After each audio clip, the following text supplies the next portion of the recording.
ఈరోజు అంశము 9C 3 భర్తను గౌరవించడానికి 3 సూత్రాలు.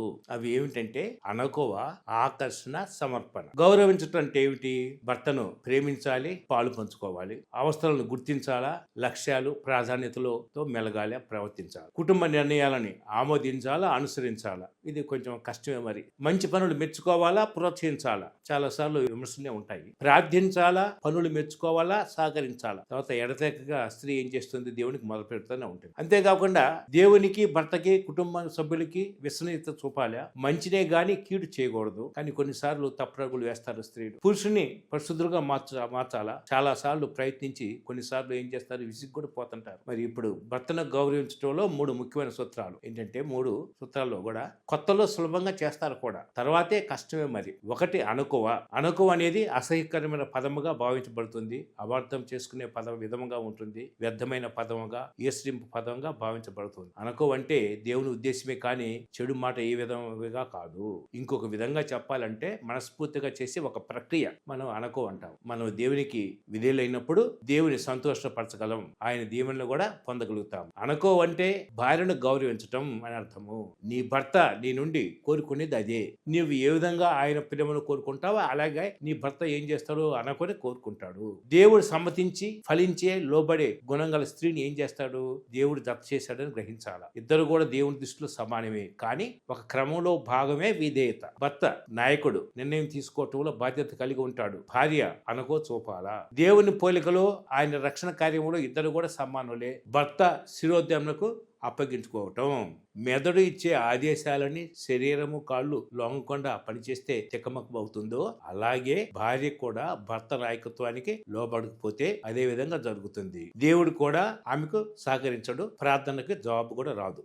సహకరించే భార్యని, శాంతియుతమైనటువంటి భార్యని, గౌరవం భావం గల భార్యని ఏం చేస్తాడు? భర్త చూస్తాడు. ఆమెను ప్రేమించడానికి మరి ఎక్కువగా సహాయపడతాడు, ప్రేమించగలుగుతాడు. దేవుడు నిన్ను నీ భార్యను సహాయకారిగా పిలిచాడు. గ్రంథంలో ఎరగటం చూసినట్లయితే గాలిలోనే విద్యుత్తును పొంది పైకి ఎగురుతాయి. అప్పటి వరకు ఏం చేస్తాయి? బరువైన రెక్కలు చాచి కిందికి పైకి ఎగురుతూనే ఉంటాయి. ఆ తర్వాత వైవాహిక జీవితంలో కూడా ఏంటి? మరి భార్య మరి కష్టంతో అనుకో చూపినప్పటికీ తర్వాత వైవాహిక జీవితంలో పవిత్రాత్మతో మనం అనుసంధానం అయినప్పుడు ఆమె ఏం చేస్తుంది?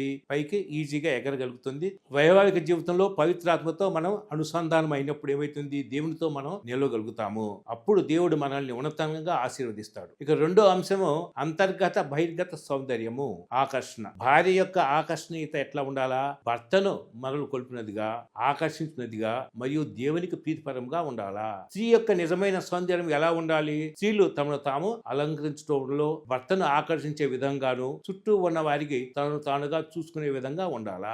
ఆమె బహిర్గత ఆకర్షణ అనేది భర్త పట్ల అనుకోవను, ఆయనను గౌరవించే విధంగా ఉండాలా. అంతేకాకుండా ఈ అంతరంగ సౌందర్యం అనేది ఏ విధంగా ఉండాలా?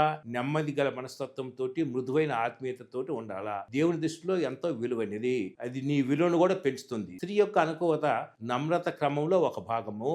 స్త్రీ అంతరంగ సౌందర్యము బహిర్గత సౌందర్యానికి మించి ఉండాలా. దేవుని యందు నిరీక్షణ కలిగి తమ భర్తలకు విధేయులై ఉండాలా. అంతరంగిక మహిమ పట్ల ఎవరైతే శ్రద్ధ వహిస్తారో అది దేవుని కృపను మన ద్వారా ప్రవహింపజేస్తాయి. భార్య దేవుని దృష్టిలో తను ఎంతో విలువైనదిగా గ్రహించాలా. తమ భర్త తనను చూసినా చూడకపోయినా మెచ్చుకోకపోయినా దేవుడు అటువంటి స్త్రీల పట్ల ఎంతో శ్రద్ధ కలిగి కార్యాలు జరిపిస్తాడు. ఎంతో విలువైనదిగా ఎంచి విశ్వనీయతను చూపిస్తాడు. ఇది నిత్య సత్యము. అన్ని వేద గ్రంథాల్లో కూడా చూస్తాము. భార్య నడవడిక భర్తను ఆకట్టుకోవటంలో అస్త్రంగా పనిచేయును.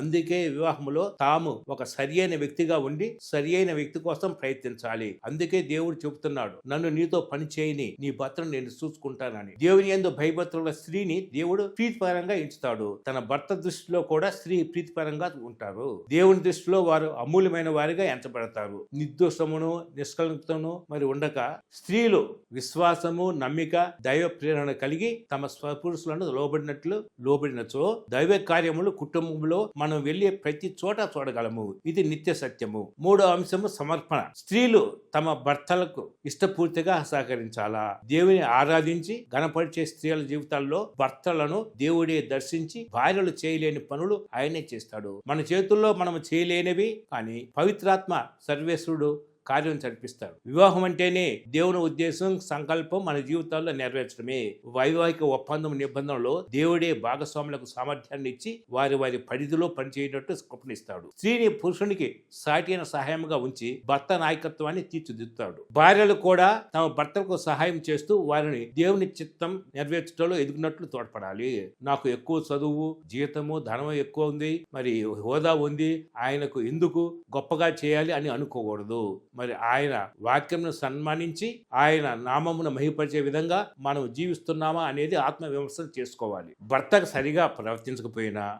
భార్య ఆయనను గౌరవించి విధేయించాలి. అప్పుడు దేవుడే నీ పక్షముగా నిలబడి యుద్ధం చేస్తాడు. నీ భర్తను మార్చి నీకు విజయాన్ని అనుగ్రహిస్తాడు. దేవుడు మనలను విడువడు, ఎడబానీయడు, నమ్మకంగా ఉంటాడు. అందువల్ల మనం సహనంతో జీవించాలి. దేవుడే ఆయన సమయంలో నీ కుటుంబాన్ని, పరిస్థితులన్నీ మార్చి అద్భుతాలు నడిపిస్తాడు. దేవుడు మనల్ని అందరినీ ఆశీర్వదించునుగా.